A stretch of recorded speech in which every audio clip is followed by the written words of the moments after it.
everyone, and welcome to Win, Championship Traits for Life, a show focused on strengthening the mental fitness of athletes, coaches, and anyone and everyone that works with a team on any level. I'm Lee Elias, that's JB Spizo, and we are joined today by the Chief Commercial Officer for the Automotive Division at Bose, John Moloney.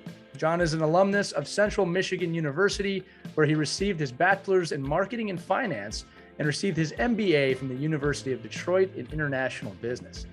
As we said, John is currently a leader at Bose and also previously held executive positions with Michelin, Ricardo, and Bosch, or Bosch, depending on how you like to pronounce that. And John has also been involved in many entrepreneurial endeavors, notably as the chairman for FilterGrade LLC and as an advisor at MIT's Entrepreneurship program and venture mentoring service. Word on the street is that when John isn't working with his family, he can be found on the golf course or riding a bike, or occasionally even playing hockey. And he's an expert in enhancing a brand's value, and we value that he is here with us today. John, welcome to Win. Great to be here today, Lee and JB. I'm thrilled to be here. I did get a little golf in yesterday, although I'm based in Boston today. It's pouring rain, so we had a good time playing golf yesterday. Apologies for this sterile office that you might be viewing me through. I've had some traumatic experiences on Zoom calls here recently with my dog interrupting meetings. So I decided to play it safe today, and I'm sitting in this sterile office in one of the Bose buildings here in Boston. Well, I'll tell you, it's probably a CIA headquarters, right? So he's doing his covert operations there. Exactly. Yeah, well, John, good to see you as I turn it back over to the lead. No, you're fine. John, I'll tell you a few things. One, we're a dog-friendly show. So that's something you should know. Number two is, listen, I'm going to be the one that has to deal with all of the complaints we're going to get on this episode about your sterile background, me and our producer, Caitlin. And I'll tell you what, man, for you, I'm willing to do that. Okay. Well, I want you. No, you look great. You sound great. That's what's most important. So let's jump right into it. John, you're a seasoned, as you said, Chief Commercial Officer with $1 billion company, for those of you listening, if you don't know that. But you started off as a regular kid from Detroit with a passionate work ethic. Did you see yourself as a business power player when you first started? Was it gradual? Walk us through. This is your life of how you got to where you're at today. Wow, that's a great question, Lee. Did I see myself at this point? Probably no way. I grew up, I'm a twin, so I'm an identical twin brother.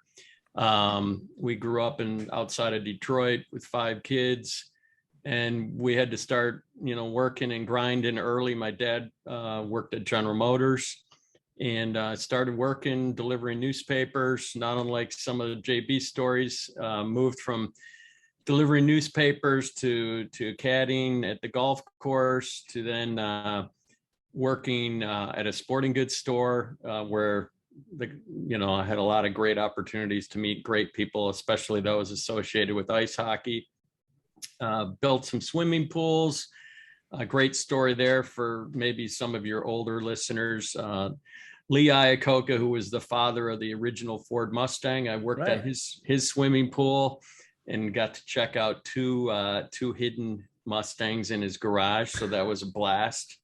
And then went to college, worked my way through that, worked my way through different companies, different roles, worked in Germany, worked down in South Carolina, Detroit. Now I'm in Boston.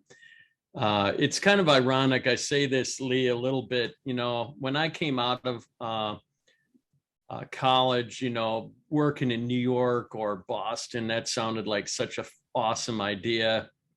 And, I'm sure that I sent resumes to Bose back in the day, but, never a chance in hell of me landing at Bose. But it just shows that over time, if you work really hard and you deliver results and you help create value for companies, that, doors do open. And in my case, maybe they opened middle to later part of my career rather than just coming out of college. So, I think that's how I ended up where I'm at, and I'm not done yet. And, let's see what the next chapters hold for me. Yeah, John, I want to emphasize something you just said for the listeners that again, when we interview people here, we start to see congruencies between higher performers, right? You worked. I noticed you said that several times. I worked here. I worked here. I worked here. A quick story for our audience. I remember, because this had a big impact on me. When I was a teenager, my father, I was probably driving to a game, or he was driving to a game. And I remember he told me about his first job, and he was, I think, 14 or 15 years old. He got to work for the railroad, right? And I remember the pride in his voice that he had a job, that he was able to work, that he was able to provide, right? And I didn't realize it at the time, but that really had an impact on me of like, wow, I want to get a job. I want to work, right? And I'm wondering nowadays if that's as prevalent as it was maybe when you were growing up, or when my father was growing up, or JB when you were growing up, because I hear often more often than not now, well, I don't want to work. I don't want to do the work, right? Every successful person I've met, right, including influencers online, have had to work to get to where they're at. And sometimes that work pays off when you're very young. Sometimes, as you said, John, it pays off later in life. But the ability to appreciate the process of work is so instrumental to success. I would actually make the bland statement, you're not going to find success if you're not willing to put in the work. And again, it sounds like it's an obvious thing, but there's people out there. So could you just explore that just with me for another minute? And JB, you too, of the importance of embracing work, putting in the work, and appreciating work in general.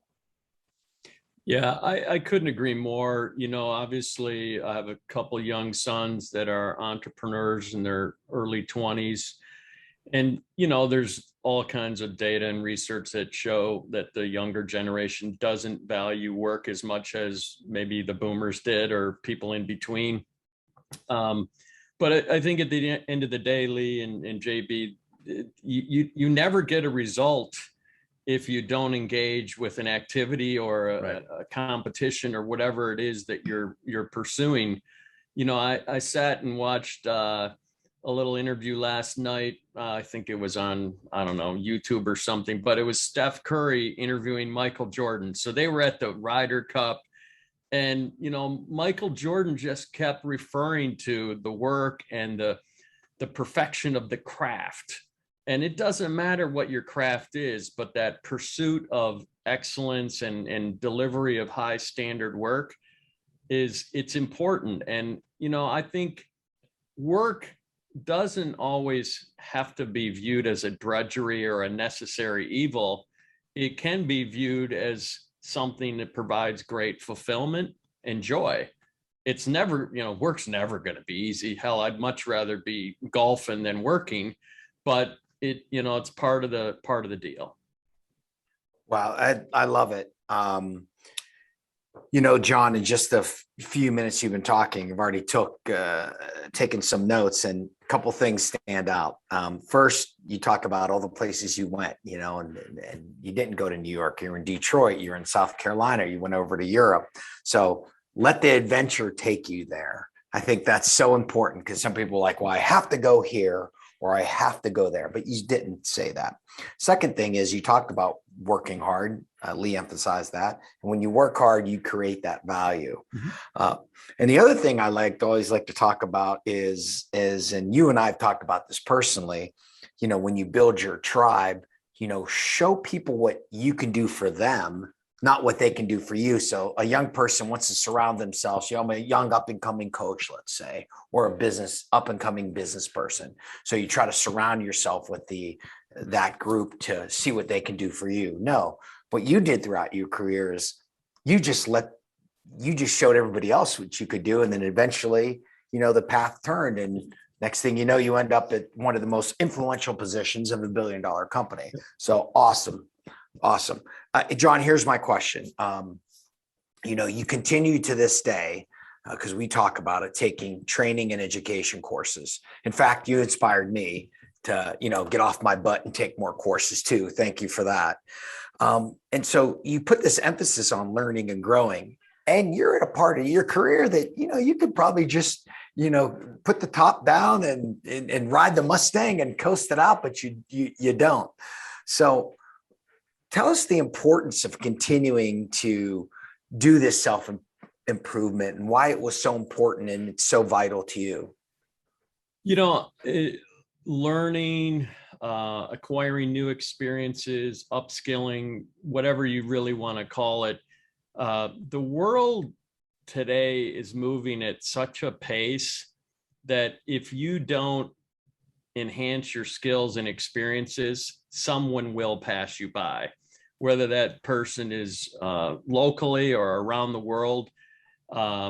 That's just the nature of the world that we live in. It's just so fast paced that you have to stay relevant. You have to stay current. I try to teach and tell people, I watched my dad, as he got later in his career, he kind of aged out, and or people's skills can expire.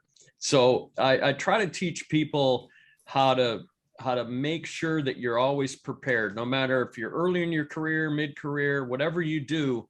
Just make sure that you get to call the shots on when you work, where you work, why you work, and make sure that your skills and experiences are super relevant. And so, I've been a lifelong learner, had great opportunities to take courses and go to schools and all this great stuff. And then here in the COVID 2020 window, honestly, I was starting to burn out with work and all the COVID drama. And so a friend of mine, suggested, hey, take one of these new courses offered by Scott Galloway. Prof G is what the courses are called, and they're 2 to 3 week, business courses. Like, all right, I'll give it a try. I've got nothing to lose. It's watching a bunch of videos, do a bunch of other things. So I did it and I loved it. And what it did is it just was a infusion of positive energy. The positive energy just unlocked motivation. It unlocked creativity. It just unlocked a lot of passion that was kind of, running low due to COVID and the challenges that we all faced. And that just has unlocked some new passion in me. So, I encourage people to always continue to work on growing personally and professionally. And it makes, in my mind, it makes for a richer life. John, that's great. I have a follow-up to that because you talked about this mentorship piece and on other podcasts, I've even referenced you as a mentor of me, and you had a mentor for you. And I think sometimes the mentor doesn't even have to be older or same age, even with your sons, talking to them about what they do. I was like, wait, what? And they're like, JB, these are some things that you need to do. Drew Cohen, another young man that does digital marketing. My daughter, Mara, who's younger than me, same thing. And I think it's so important to listen to others and find mentors that can assist you, that can look at something from a different angle, and they can see something in you that you maybe don't even see, that help you with that.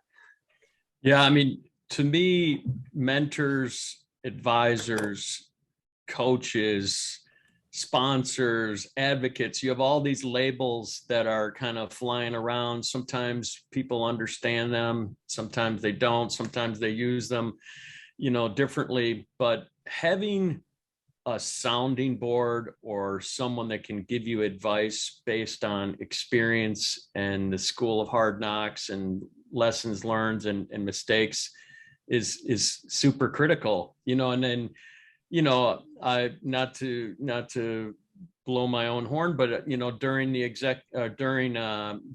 COVID crisis here, I've also become a certified executive coach. What I did then to help get certification, I had to coach people. So I've ended up putting a little note out onto a Yammer site here at Bose, and now I've coached 32 different women on how to grow their careers, how to deal with adversity, how to deal with executive presence, how to deal with stress management, teams, global, you name it, all kinds of different topics. And what kind of keeps constantly coming through is everybody's looking for, whether it's a mentor, a coach, some help. And it's so important that you work with people that can help you, that can help provide that. And I will say this, Lee and JB, for me, mentors, it goes both directions. It's not always some old person that's mentoring some young person. I use a lot of young people to help mentor me. So I'm the mentee and they're the mentor. They might be 22 years old.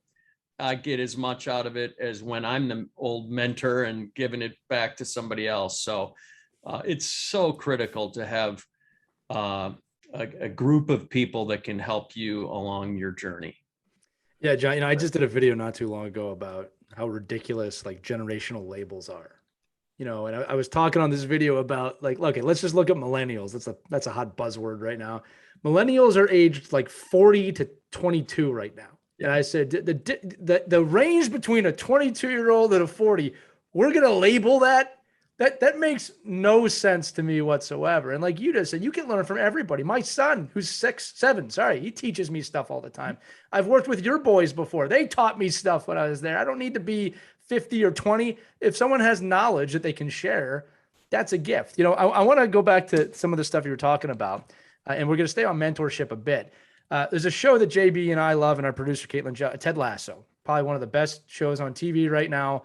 When it comes to really specifically the topics of that we except season 2. Let's take season 2 out. Well, we'll talk about that too. Yeah, they're a little zany, but in season 1, JB, in season 1, there was this great scene where he's talking about people underestimating him his whole life, and he gives this great Walt Whitman quote, which is "Be curious, not judgmental."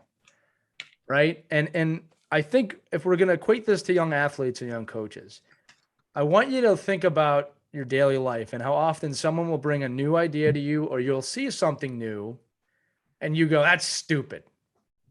That's being judgmental, right? How often do you see something new, a new stick? Like I remember when one-piece composites came out in hockey, right? Completely changed the game from wooden sticks, and people go, that'll never work, right? That was their first thought. That's stupid. That'll never work. Now every single stick is a one-piece composite. Being curious would be like, well, how does it work? Why does it work? Why is it better? What does it do differently? When you face athletics or coaching, I always say this, especially to young coaches. Young coaches are pretty judgmental. They're not curious enough. There's not a coach on this planet worth his or her salt that is not curious to always be learning more, right? Ever. And I think that comes down to some of the stuff you're talking about with education. I wrote this down. If you can make learning a habit. Now, this is really hard, by the way, if you're in high school or college, this can be hard. You know why? And I actually feel for students that age, because the truth is this: you've been told you have to learn your whole life, right? And like most people, after 18 years of that, you don't want to be told it anymore. And I get that, but I'll tell you what happens a little later. When you're out of school for a little bit, and you start to find that itch again to learn, which will happen, believe it or not, you want to make that a habit. And what's cool about today, like the time period we live in, is that we have unlimited access to it. Whether it's free on YouTube or you're paying for it on Masterclass, you can learn from experts, even listening to this podcast, now I'm thinking of it, at any time. And, we always say this, I wrote this down just from what you guys were saying, you are who you hang out with, right? You are the people you keep close with you, right? 20 years ago, 30 years ago, you didn't have that choice. It was your neighborhood. That's who you hung out with, or your family. Now I can go online and hang out with Wayne Gretzky and Steph Curry, who we just talked about, and different writers and different business people through Masterclass. Now, I'm not actually hanging out with them, obviously, but my point is I go for my nightly walk, I listen to Masterclass. It's become a major part of my day, to the point where if I break the routine, I start thinking, why am I not learning tonight? So young athletes, young coaches, be curious. Number one, find mentors. It doesn't have to always be in person. If you can get one in person, it's awesome. You have unlimited access to information. Go online. You hear about Elon Musk, guys, who said when he was a child, he was surrounded by books. He would read a book a day. Those were his friends. You can emulate that. And if you do that in sport or coaching or business or anything, parenting, it doesn't matter. As John said, you're actually going to find fulfillment in that. You're actually going to be happy with that. So again, a little bit of a soapbox there for me. John, let's bring it back to you since this is your episode. We talked about mentors. Tell us about a mentor. Tell us about someone who's mentored you, whether young or old, doesn't matter, and how they affected your life. Yeah, I think one of the greatest mentors that I had kind of in the middle part of my career, was the CEO of Bosch, a big German company. His name was Bob Oswald. He had, joined Bosch kind of later in his career, and I got to know him when we were both living in Germany in the late 90s, early 2000 timeframe, and just started to use him as a mentor and as a sounding board. He gave incredibly good advice, and throughout the years I moved on from Bosch. He retired and served on boards and stuff, but we still stay in contact even to this day. And he lives down in Florida, and I try to see him when I'm down in Florida. It might not be, it could be every couple, 2-3 years, but it's such a treasure to have a life, a long-term mentor that's provided such great counsel and wisdom. Thanks for confirming that I said Bosch right, by the way. Yeah. I do appreciate that. No worries. That was good. John, I again, it goes back to, you and I say this all the time. Lee, we say it as well. Caitlin, we say it. Iron sharpens iron. And I just think that's so important for people to understand that and look at it. And it's amazing. John, you're a competitor, you're a battler. You golf. I still think you still lace them up from time to time in men's hockey. I think you have a pretty competitive weekly euchre game, if I'm not mistaken. Yeah. And so, when their college careers end, their pro careers end, or they change jobs, that sort of thing, we still have to find this way to be competitive. I talk about it all the time, that you have to continue to challenge yourself, whether you take boxing lessons or yoga or run a Tough Mudder or something like that. You have to continue to challenge yourself. And so talk us through why you do this and the importance of this, both physically and mentally, of continuing to challenge yourself throughout your life. I think, JB, it's a great question. And competition has probably been a common thread throughout most of my life, whether it was competing for food at the dinner table with my brothers and sisters, or whether it was competing on the ice rink, or competing in the classroom, or competing in the workforce. I never really viewed myself as one of these hardcore maniac type competitors that have to win at everything. But I think the older I got, the more I realized how I enjoyed competition. And, there's a zillion athletes and other people that will say, you can't win, nor can you lose if you don't compete. And so, that's one of the things that I enjoy immensely, is you aren't going to always win, or you aren't going to always lose, but as long as you're competing, you get to play. And whether it's a sport or business or whatever. And I think I'd much rather generally be competing than so-called sitting on the sidelines, just watching others. I'd rather be in the game. I think that's so important. I'll just tell you a quick story. You'll like this. So I had to volunteer at the high school last Friday, and I was in charge of this, 40-foot inflatable obstacle course. So kids that were just running up, and I was like, no, stop, do 5 push-ups. Okay, on the clap, go. And I clap my hands, and the kids are going. So the kids are like getting into it, and I was racing them, and I had somebody else at the end timing them. So then this 11-year-old comes up to me, and I'm like, who are you going to race? He's like, I'm racing you. And sure, there's all these parents standing around. So I'm like, oh, you're on. I drop my hat, wallet, keys, bang. I jump in this bounce house with this kid, racing this kid. He's elbowing me across. It was awesome. But it's just that fierce competition. And some of these parents are like, he's really jumping in and racing that kid. You damn right. Okay. Because if this kid's going to win, he's going to earn it.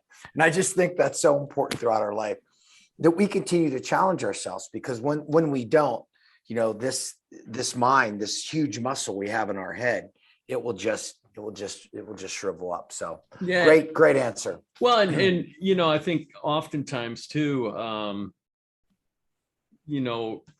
Lee talked about labels and stuff and ages and things, you know, again, I'm going to go back to the Ryder Cup, and I was watching the part of the press conference that the US team had, and these guys were having an extremely good time celebrating, which was great, because they've had a number of setbacks, as everybody knows. But you know, the question at the end came from one of the media people and said, all right, you guys are going to go out and celebrate and get crazy tonight.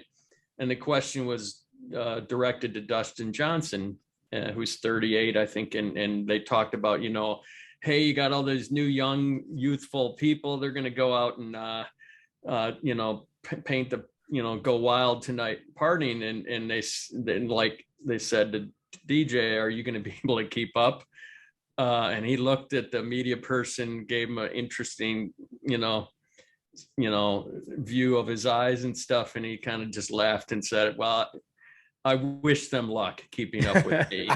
So, you know, it's, I think the main thing is don't let age or kind of your position in life kind of hold you back if you want to compete in any of your endeavors.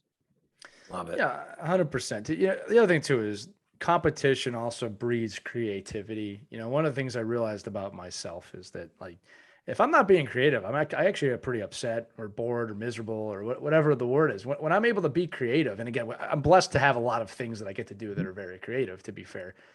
You know, I have a problem with it. You know, it's funny because I remember being on teams where we were very competitive, but the coach might have been really, let's just say, authoritarian, in which you weren't allowed to be creative. You had to do what he said. And some of the most miserable years of hockey I had were coaches that wouldn't let you be creative. And you know, it's funny, JB and I we've interviewed Olympic coaches, head coaches, and they say that, like, the ability to allow your players to be creative is part of the job, and you want them to be creative in that environment. So, John, this is actually going to lead to another question that we didn't give you ahead of time. It's not a surprise or anything like that, but I think you'll be fine with the question is, you know, as we said, you're leading a pretty large division and a pretty large company. So I imagine there's a lot of people that I don't want to say work underneath you. I never liked that term, but that you're in charge of, right? You manage. So tell me, as a leader, as a manager, your approach to the team and teamwork, and you know how you inspire maximum performance from that team at Bose.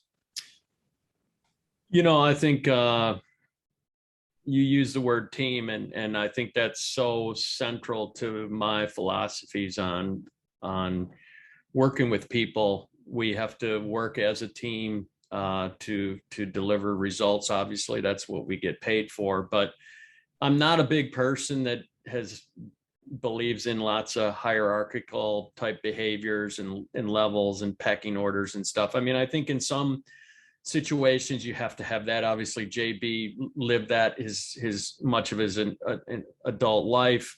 But I think in my world, I like to flatten things out, and you know, to be able to have dialogue with people independent of level and titles and things like that. That to me probably better represents their level of experience rather than their level of contribution. I think on a team, you can get contributions from anyone. From, you know, if it's a baseball team and you have 25 players, player 1 through 25, everybody can contribute, whether it's on the field, off the field, doesn't matter. And that's what I try to do, is best leverage what anyone can bring to the table and contribute to help us perform at a different level. And, you know, I get the opportunity to lead and manage teams of people all around the world. That's super fulfilling as well, because you get to see the world and deal with different cultures, different approaches to life. And that's another area that provides fulfillment and nourishment to, you know, work through some of these challenges. No, I love it, John. You know, we had Doug Sifu on one of our podcasts, CEO, Virtue Financial, and co-owner of the Florida Panthers. And just like you, he said, you know, have an organization without egos, have a flat organization. And as you were talking, I wrote down servant leader, because that's exactly what you are. You've taken that pyramid, you know, and you're at that top of that pyramid, you flip that pyramid upside down. And then what you try to do is empower everybody, you know, in that pyramid to the lowest level, because that gives them the opportunity to be successful, gives them the opportunity to be creative. And I think sometimes when we get these leadership positions, and I saw it in the military, like I'm the colonel, I'm in charge, or I'm the sergeant major. Like I was a sergeant major, and some of the sergeant majors were the worst, because they're just like, don't walk on the grass, do what I tell you, pull the boots up. I watched a sergeant major chew out a soldier who just came back from a combat mission. Like the guys are scarred up because his pants were unbloused out of his boots, and he went right up, and I was just like, seriously, like enough's enough. So I think that's so important. And when people are trying to learn and grow, and you're trying to become someone who people will listen to, being a servant leader is part of that. It doesn't mean you're always nice, because like you said, you still have to make money. You still have a customer base that you have to take care of, but it's getting everybody to do that. And I think that's so important. And John, just maybe you can just briefly talk about, it wasn't on our list of questions, but briefly talk about how you have to find whatever's unique for you to lead. There's three of us on this podcast right now. We're all three different human beings. We lead differently, but you have to find that what's authentic to you to be a good leader. Yeah. I was just thinking about leadership and kind of what it means to me. And I want to tell a little story. Growing up, in a big family and working at the sports store, going to school, playing ice hockey and stuff. And I went to a private Catholic school in Detroit called Birmingham Brother Rice, well-known academics, powerhouse sports. So it was a tough school to make a varsity team. And if you were able to get onto the field or onto the ice or onto whatever, you generally were a pretty good athlete and contributor. So, when I was a junior, our ice hockey team was, top 5-10 team in the state all the time. And I grew up playing in the house leagues in the town that I lived in. So I wasn't one of these AA or AAA superstars that can, walk on water and get whatever they deserve. So I ended up getting cut my junior year from JV. So then Wow. I was like, wow, I don't, maybe I need to just retire from ice hockey. So I went back, started playing, as an overage midget, I guess it was, or junior C or something. I can't remember at the time. Played a bunch with men's leagues and stuff for about a year. Got in the gym, got a lot stronger, and then went back senior year. We had a brand new coach, guy by the name of Eddie Jockman, a very famous goaltender with NHL credentials. So mildly famous. Wow. Mildly Yes. famous. Yeah. Hall of Famer. Hall of Famer. Number retired. Yeah. Yeah. So pretty good guy. He had finished his career in Detroit and had a couple of kids that went to the same school. So he wanted to try some coaching. It was a fortunate break for me because, frankly, if the coach that was there before was still there, I would have had zero chance of playing varsity sports. And so Eddie came in with big turnover of the team because of graduating senior class, ended up probably being selected the last player on the team, which, hey, whether you're first or last, you're still on the team. So exactly. I got a role. I was a pretty competitive and decent player, probably more of a bottom six forward and defensive, forward, but I had my role. And it took me a little getting used to this, to the caliber play. I wasn't used to playing at that, but I had, a couple rough spots early in the season where I got sat on the bench after a bad play one time. And but then I got better as the season went on. I was probably one of the most improved players by the end of the year. And I ended up winning a leadership award. And that leadership award probably to this day is one of the things that I'm most proud of in my life. And I never saw it coming. And it was all just because of my ability to work hard and to work with the team and to get our entire team performing at a better level. So, I think leadership doesn't have to always be some magical thing. Sometimes it just happens and evolves. And, when I look at even reflecting now on my entire career, I'm an overachiever. I tell this to everybody. I'm just a gritty kid from Detroit that's overachieved throughout my entire career. I can come back to my greatest overachievement experience in life, and that was just survival. I was born 3 months premature. I was given last rites at birth. Together, my brother was a little bit bigger, so I was given last rites, survived by being in the hospital for 3 months, and so this overachievement is kind of embedded in who I am.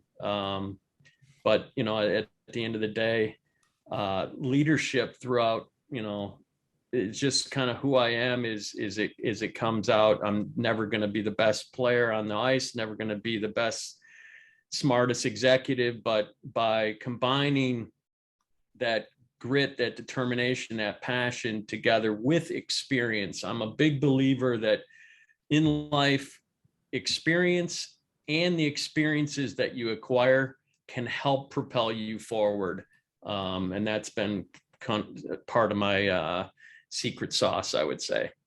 Well, good and bad experience too. I think, one of the things that you just said that I love about this, I was very reminiscent of Michael Jordan's high school basketball story, like he got cut from his own team. Look, one of my favorite quotes is to blame elegantly. Like, you can look at these negative situations in your life or the negative people in your life. And some of these people can be extremely close to you. They can be your parents, right? Who have wronged you in horrendous ways, but you got to blame elegantly. Getting cut from that JV team, which is devastating. I mean, I kind of feel for you now. It's devastating. You look at that now as well. If that didn't happen, maybe I wouldn't have had the grit to get back and try out. And again, some other things happen with Eddie Jockman coming in. That's an amazing story. Yep. But then you go in and, the other key thing you said, John, and I think a lot of coaches and players miss this, is you go, well, I knew my role, right? We don't do that well. We don't give roles out well. Another quote I always say is that if you're on a sports team and the coach has not clearly identified your job, it's like going to work the first day and you don't know what your job is. And then we get mad at them for not knowing their job. Like they're just supposed to assume it. If you're a player or a coach, coaches, make sure players understand their roles. They don't have to like them all the time, but they have to understand them. Players, if you don't know what your role is, ask, what is my role on the team? And you do it in a nice way. Don't be a jerk about it. But ask, what is my role? You were given a role, you were given a chance, you were cut, you had the determination, you had the grit, you had that experience. It turned into a leadership award. It's not surprising that now you are a leader within one of the biggest companies I know. Yep. Like it's all part of the plan. It's all part of the process. So if you're going to look at a season, anybody listening to this, you had a bad season, blame it elegantly. What can you learn from it? All right. A lot of great achievers have failed as much as they have achieved. Right. I talked about Elon Musk earlier. He was down to his last rocket. He was down to his last rocket and was about to go bankrupt. JB, I don't even know if you know this story. He put everything he had into SpaceX. He was down to his last rocket. And if that rocket didn't land, he's going under. Guy puts everything on it and it landed. Right. But they all had to fail for him to get to that landing. Right. And again, John, I'm not trying to take the attention off of you. Yeah. I'm just saying every top performer I've ever met has failed at some point. Yeah, and Lee, maybe just to expand on that, whether it's failures or having unplanned setbacks, I can share, maybe another story. I'm chugging along, having a good career at Bosch, and then decide to leave. I left right as we were starting to peer into the global financial crisis, and 2008 and 2009, I had gotten laid off twice laid off twice in 3 different jobs over a period of 2 years. At the time I had young children, big mortgage, the whole 9 yards. And that was probably some of the darkest days of my professional career. because I made a couple bad decisions, bad choices to leave and go and work for some companies that, struggled or whatever. And, but you have to kind of work your way through it. And, one of the things that helped me was, it's leaning on your mentors, leaning on your networks, leaning on your family, your faith, whatever, you need to do. A lot of times you need to lean on it all. Sometimes you need to lean on, I was on some meds at the time. I had to lean on some therapy to help me work through some really difficult times in my professional career. And, that at the time seemed like a living hell, and it was not a good period of my life. But now when I look back 10 plus years ago, it sharpened me up, to JB's point about, sometimes you need to be hardened up in life, and in order to propel you, forward or in a different direction. And so, I don't want your audience to kind of think, oh, John's had this fantasy fairy tale career and this and that. I mean, there's always a lot of joys as well as hardships throughout anyone's career, and you got to kind of keep that in a balanced manner. There was 2 points here, John, that you talked about, and that, let's go back to the high school experience. Got cut as, and young athletes, you need to listen to this. He gets cut as a junior, and what's he do? He goes back and he continues to work. Now, listen, you could have came back and still had that same old coach, like you didn't know. But the deal is you put the work in, and that's what faith is about. Faith is putting that work in, and it still might not end up. You could have had that old coach and be like, "You're out of here, Moloney," right? Yeah. But he just went in there and it fell into place. And you had another coach with a different set of eyes, which I think is so important to see. And if you're a young coach, you have to sometimes take these blinders off. I remember Ray Shiro told me one time when I first went to work for the Pittsburgh Penguins, I'm like, Ray, what do you want me to do? And he said to me, coaches see what they want to see, both good and bad. Help them see what they're missing. And I just think that's so important in that aspect. And I just, one more point is that business perspective. You're exactly right. My career, same way. You're doing a big job, then the contract ends and you have to kind of fight your way back. Yeah. And it's you're like, wow, what am I going to do? I have to provide for my family. I got to hustle. But sometimes you're exactly right. That hustling gives you that charge of, what, I'm going to do it. And you did do it. So amazing. I'm so glad you shared that with us and our audience. John, one of the things when we started this show was, I was telling people about, we're going to do the show when it's for sports audiences, for coaches. And they go, oh, you can bring a lot of athletes and coaches. I said, no, 50%, maybe a little more. Well, what do you mean 50%? It's a sports show. I said, we're going to be bringing a lot of military guys. We're going to bring a lot of business people because they're on teams too. And I said, I think one of the mistakes that we make in any vertical is only looking within our vertical. It's funny to me when most hockey teams make the same mistake that they could have solved by looking at a basketball team or sports teams make mistakes when they could have just looked at the military. I always say on every show involving military, that's the greatest team on the planet. We should be learning from them more. And one of the funny things about the military, and you actually echoed this earlier about your type of leadership, is that the military is constantly trying to improve on their teamwork, constantly, right? There have been books written about flip-flopping how the military operates from a team environment, especially when you look at the war that was going on in the Middle East for the last 20 years. So I just think it's important, as just rounding this episode out again, always be learning, always be adapting, always be finding those things. I love that you said, I actually had never heard it put this way, sometimes life has to harden you up. Yeah. So true. It's not comfortable. It's not fun. But if you can get just a glimmer during that process, hey, this is happening for something. There's a reason that I'm going through this right now. Yep. And that, if you can start thinking, I'll get through it, but I gotta go through it. Right. What's that great quote? If you're going through hell, keep going. Yeah. Right. Yeah. Go faster. Yeah. I think the other thing too is athletes and military people, we all kind of have to envision what that success really looks like as you're going through hell.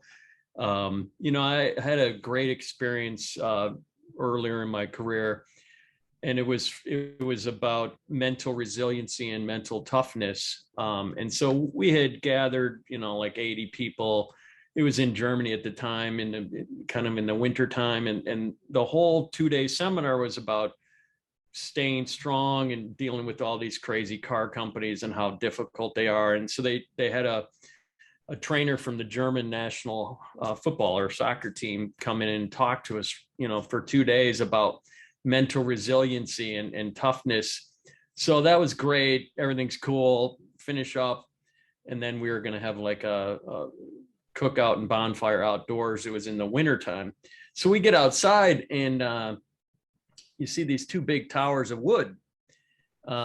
Next thing we know, about hour and a half later, each of us was walking across about a 30-foot long stream of coals and wood that, you had to take your shoes off and walk across the burning coals. Now, we didn't do it without training, but 80 out of the 80 people, I think 78 out of 80 people tried it and were successful. The other 2 just elected not to, which is fine. But I'll never forget that whole experience of visualizing yourself at the other side of those burning coals and the strength that you had to have mentally. And so we can overcome a lot in our lives if you just try to stay strong, and whether you stay strong through your network or your relationships or your mentors or other ways, lean on it all, because you need it all. You always need it all to help you get through this. Yeah, there's no good without the bad, and usually vice versa. A last question for you, John, is our whole channel, Pivotal Moments, which Grit is a part of, is about breaking that stigma surrounding mental fitness and mental health. We talked a lot about that today, but why don't you just tell us, what does mental health mean to you? What is mental fitness to you? How do you practice it? How do you champion it on a daily level? Mental. I like the term mental fitness, because I think that is maybe a much more positive connotation, and we all need to practice keeping our mind and our bodies in sync and aligned in a more fitness manner, rather than this negative connotation of mental health. I think the minute you hear those 2 words, you get a little squirrely. So I try to find some balance to my life. I'm not always the best example, but whether it's fitness, whether it's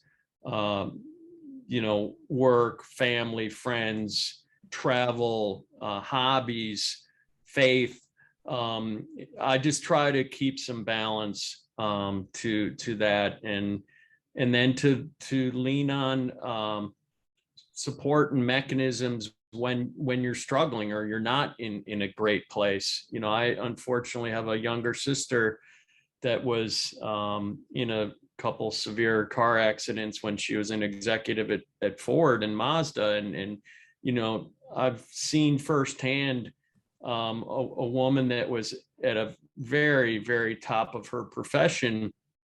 And today, unfortunately, she's homeless, and she hasn't addressed her physical and emotional needs and her mental wellness and mental fitness in a good manner. And so, it's something that's near and dear to my heart personally as a family member. And then, what I try to do in my professional job is also to enable people to use the right kind of resources, whether it's coaching, trainers, mentors, whatever it is. You've got to treat your mind with the same respect as you do the rest of your body, and you got to keep it in shape and fit. That's a phenomenal answer. Look, I'll tell you one thing, just to give you an idea how influential you are. I think you're right about mental health versus mental fitness. I think moving forward, I'm just going to say mental fitness based on what you just said. And look, that comes down to breaking the stigma, right? Yeah. It is a little bit different. Again, I'll say this too, mental health as a phrase has been bastardized, unfortunately, or fortunately, yep. But mental fitness, you're right. It's the mind and the body working together. And we're coming to terms with that now. And I appreciate you sharing that about your sister and making yourself vulnerable in that way. It can't be easy. And in any way. Go ahead, JB. No, I just have, that's amazing that you shared that, because I think people need to, just understand that. And when they see others, like, try to help others, do whatever we can to reach out. And I know that's, those are always difficult things. And if you see things, try to help folks, find a path to success and find a path to life. And I think that, if you need something to take an edge off, then go to a doctor, find that to continue to help you grind through. And then once you're good, you're good. And I think that's, we need to continue to do that.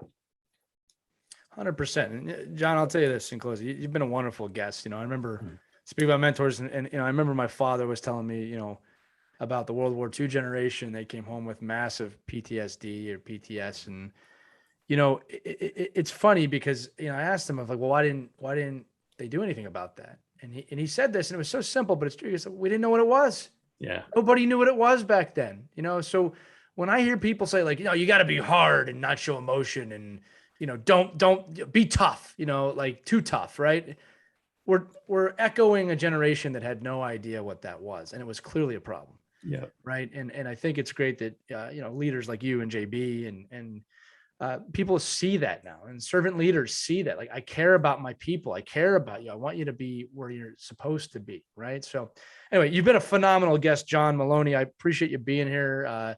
Again, you never know how these interviews are going to go, but just like everyone we've had so far, you've been wonderful and left a lot of knowledge on the table for the audience today. Thank you. Thank you, Lee and JP. It was really a great opportunity for me to be with you and your audience today. I enjoyed the conversation, and, just wanted to wish your listening community much success going forward, and, keep grinding, keep leaning on people as you march in your journey to reaching your fullest potential. That's right, man. Get some grit. Thank you, John. Get some grit. Get some grit. Yep. There you go. And get the hat on. Now, so that's going to do it for this episode of Win Championship Trades for Life, which is powered by Pivotal Moments. As always, you can learn more about the organization and our channel, Grit, at pivotalmoments.org for more inspirational, entertaining, and above all, educational content. Go check that stuff out. It's there for your taking. So for John Moloney and JB Spizo, I'm Lee Elias.